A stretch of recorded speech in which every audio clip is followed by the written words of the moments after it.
আমারও পরানো যাহা চায় তুমি তাই, তুমি তাই গো, আমারও পরানো যাহা চায়। সুপ্রভাত বন্ধুরা, আরও একটা নতুন দিনে আরও একটা নতুন ব্লগে সবাইকে অনেক অনেক ভালোবাসা, অনেক অনেক আন্তরিক শুভেচ্ছা জানিয়ে আরও একটা নতুন ব্লগ শুরু করে দিয়েছি। একদম সকাল থেকেই সঙ্গে থেকো, পাশে থেকো, আর প্রথম থেকে শেষ পর্যন্ত দেখার অনুরোধ রইল। অবশ্যই তোমাদের ভালো লাগবে, আর ভালো লাগার মতো ব্লগ একটার পর একটা আমি অবশ্যই দিয়ে যাব। তো পাশে থেকো, সঙ্গে থেকো। শীতকালে সকালে এই কাচাকুচি মানে সে যে কী বিরক্তিকর কী বলবো। মানে হাতটা ঠান্ডা হচ্ছে, পাটা ঠান্ডা হচ্ছে, জল লাগছে ঠিক আছে, কিন্তু ওই যখন ওই এটাকে মিলতে যাচ্ছি তখন ওই যে জলের ছিটাটা গায়ে এসে পড়ছে, তখন যেন বেশি মানে গাটা ছ্যাঁকছ্যাঁক করে উঠছে, তাতেই যেন বেশি ঠান্ডা লাগে। তুমি দেখবে যখন স্নান করতে যাবে তখন হাতে জল দেওয়া, মুখে জল দেওয়া, পায়ে জল দেওয়া সেটা ঠিক আছে, যখনই গায়ে জল দিতে যাবে তখন যেন গায়ে জ্বর এসে যায়। ঠিক সেই রকমই এই জামাকাপড় কাচার সময় ঠিক তেমনই হয়। পাটা ভিজে যায় কিন্তু হাতটা ভিজে যায়, কিন্তু ওই গায়ে যদি মানে ছিটা জল পড়ে তখন যেন মনে হয় যেন সারা শীতটা মনে হয় আমার গায়ে এসে পড়লো।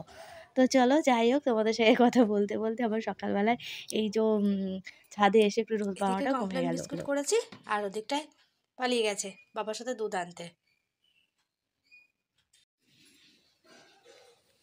চলেছে নাচতে নাচতে দুধ আনতে যাবে। ও দুধ আনতে যাবে তখন যাবে, তারপর বাবা যখন দোকানে যাবে তখন এক রাউন্ড ঘুরে আসবে আর চকলেট কিনে নিয়ে আসবে। এটা ওর প্রতিদিনের নিত্যদিনের কাজ। দুধটা তবু অনেক সময় স্কিপ করে যায় যখন তখন ওকে খাওয়াতে বসাই, সেই জন্য।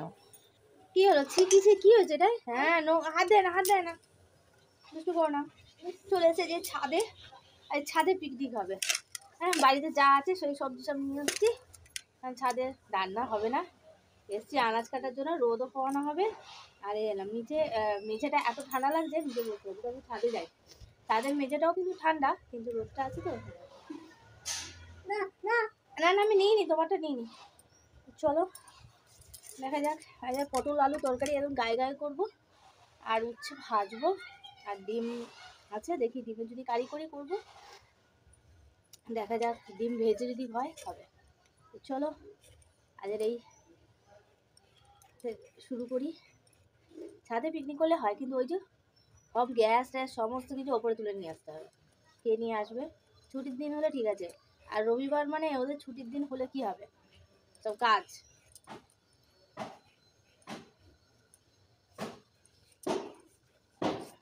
এই মাম,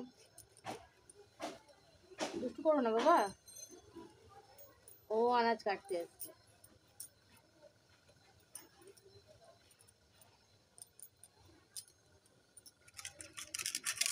মাম, বলে নিয়ে এসছি দৌড়াদৌড়ি করলে হবে না, ছাদের মধ্যে তো এক জায়গায় বসে খেলা করতে হবে বলে এসছে। হ্যাঁ বসে আছে ওই জন্য ভদ্র হবে। আবার সব নিও না, রান্না করবো বাবা, আবার যখন কাটবো তখন চাইলে আবার দিয়ে দেয়।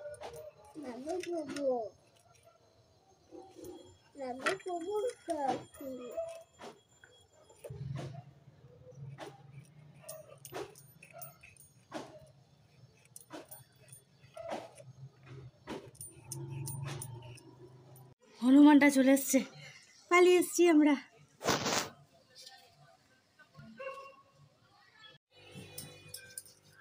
হনুমানের চক্করে পড়ে অনেকটাই লেট হয়ে গেল, তো সেই কারণে ঝটপট করে সব রান্নাবান্না কমপ্লিট করে নিচে সমস্ত গুছিয়ে এসেছি। এসে একদম স্নানটা করে নিয়েছি, মামাকেও করে দিয়েছি। আর ওই ছাদ থেকে এটাকে নিয়ে এসেছি চাদরটাকে, ওটাকে পাততে হবে, আর শুকিয়ে গেছে। তো তার আগে আমি একটু নিজেকে একটুখানি গুছিয়ে নিই। সিঁদুরটা খুঁজে পাচ্ছিলাম না, সেই একবার ওপরে রাখি একবার নিচে রাখি, তো কোথায় যে রেখেছি নিজে খুঁজে পাই না। তো তারপরে অবশেষে খুঁজে পেলাম, তো সিঁদুরটাও পরে নিলাম। তারপরে আর এদিকে আমাদের এটা দেখেছো, সেই আলমারির মাথায় গামলাটা দেখেছো, ওই মামামের জ্বালা ওই গামলাটা ওপরে তুলে রেখেছি, অনেক দিন হয়েছে তুলে রেখেছি। তো আজকে দেখা যাচ্ছে একদম সটাং, সেটাই বললাম। আর এদিকে কানেরটা খুলে রেখেছিলাম স্নান করার সময়, কানেরটা না হাত থেকে একটুখানি হয়ে গেছিলো, খুলে গেছিলো। তাই আমি ভাবলাম যে স্নান করতে গিয়ে যদি আবার খুলে যায়, তো সেই কারণে আমি আবার খুলে রেখে দিয়েছিলাম। স্নান করে এসে পড়ছি। আর বাথরুমে পড়ে গেলে সে আমার নাকেরটার মতো বেসিনের মধ্যে পড়ে গেছে, আর ধরতে পারিনি, আর নিচে গলে গেছে, আর পরে আর খুঁজে পাইনি। তো সেই কারণে ভাবলাম যে যদি পড়ে যায়, তো আমার তো একটুখানি হারাবার একটু আছে, তো সেই কারণে। তো আজকে একটু কপালে টিপও পরলাম, খুব একটা তো পড়ি না। চলো এবারে বিছানাটা পেতে নিয়েছি, সেটা আর দেখালাম না। চাদরটা ভালো করে পেতে নিয়েছি, আর বালিশের কভারগুলোও পরে নিয়েছি।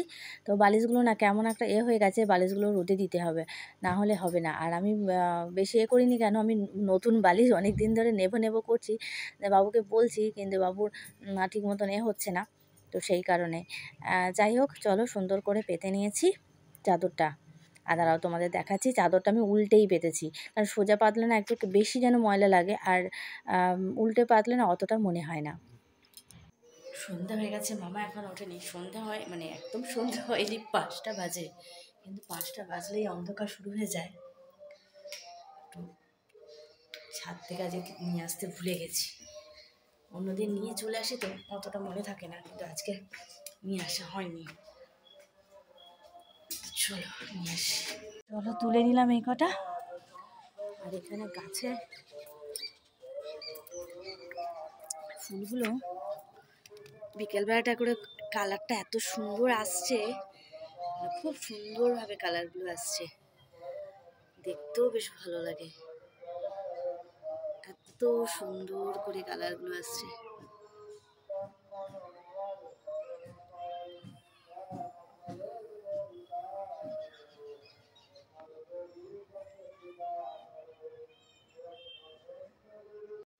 একদম নিচে চলে এলাম, এসে আলোটা জ্বেলে দিলাম, দিয়ে দরজাটা বন্ধ করে দিয়ে যাই। দরজাটা খুলে গেলে মুশকিল, তো কখন কি ঢুকে পড়বে সেজন্য। আর এদিকে বাইরে এখনও আলো রয়েছে, তো সেই কারণে বাইরের লাইটটা জ্বাললাম না, পরে এসে জ্বালবো।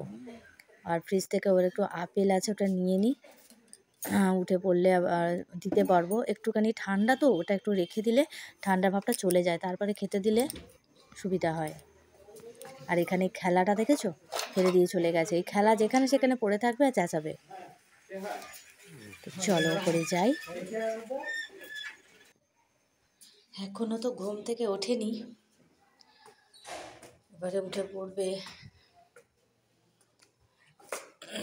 এই দেরি করে উঠবে যে, তারপরে এখনো ঘুম দিচ্ছে, তারপর রাত্রিবেলায় কিছুতেই ঘুমাতে চাইবে না। আপাতত এই ঘড়ির লাইটটা জ্বালিয়ে দিয়েছি। এই যে উঠে পড়েছে, উঠে পড়ে আমি আপেলটা কেটে দিয়েছি, বসে বসে খাচ্ছে। আর আমি এদিকটায় মুখে একটু মেখেছি, ফেস প্যাকটা মেখেছি একটু, অনেক দিন করা হয়নি। তো বন্ধুরা, আজকের ব্লগটা এই পর্যন্তই, ফিরে আসবো নতুন একটা ব্লগ নিয়ে, টাটা।